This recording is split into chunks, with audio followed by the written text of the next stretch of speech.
Der Chris möchte seine Kathi gern zurückhalten, aber sie bleibt eisern und zieht aus und haust jetzt am Vogelhof.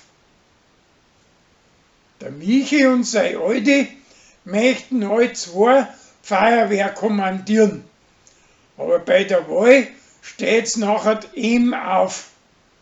Schließlich zieht aber dann sie ihre Kandidatur zurück.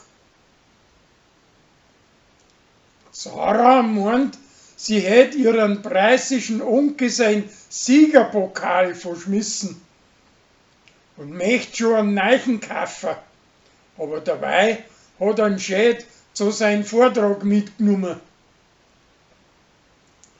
Tina möchte dem preußischen Kölner Schirche Sonnenbrillen unterjubeln, aber das Beutel damit kommt im Netz recht gut an und der Brillentantler spendiert ihm eine neue dafür.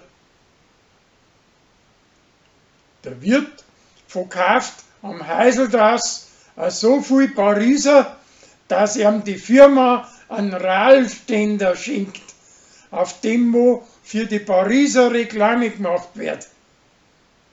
Am Pfarrer gefällt das gar nicht, aber danach stellt sich außer, dass da der Brunnerwirt mit dem Glockenwirt verwechselt worden ist.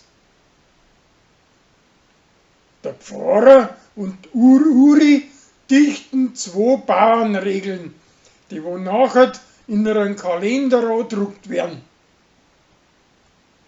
Der Corby bandelt mit der Tina an, aber derer geht's schön ums Stopfen.